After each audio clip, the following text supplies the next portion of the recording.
Je pense vraiment, je crois, que quelque part vous êtes aussi précurseur de la ville de demain, qui soit plus sobre, plus inclusive, plus respectueuse du vivant et plus accueillante et plus vivante. C'est la deuxième rencontre francilienne de l'urbanisme transitoire et l'objectif est de soutenir des initiatives d'occupation d'espaces bâtis, vides, des terrains abandonnés, des friches, pour y développer des expérimentations urbaines, des projets d'utilité sociale, écologique. Le Campus de la Transition, c'est une association de loi 1901 qui est portée à l'origine par des enseignants-chercheurs et qui souhaite sensibiliser les étudiants, le monde professionnel à tout ce qui est transition économique, sociétale. On a travaillé justement depuis 10 ans dans un quartier au Fort d'Aubervilliers, le quartier Émile Dubois. C'était un plan guide des espaces publics à co-construire avec les habitants, où on a aménagé de manière temporaire, transitoire, des espaces publics en chantier participatif. Et l'objectif, c'était justement de tester des usages pour alimenter le futur projet urbain.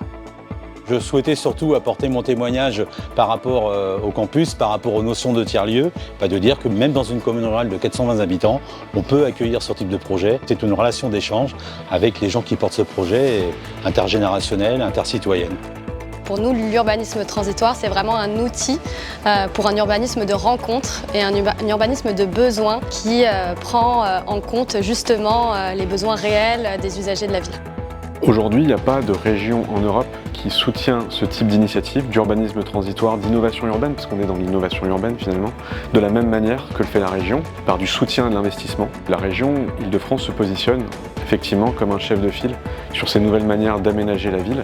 Déjà l'idée c'est de comprendre ce que c'est que l'urbanisme transitoire, c'est pas si simple, et donc c'est de faire partager ça aussi avec les habitants, avec les associations locales, avec les commerçants, etc.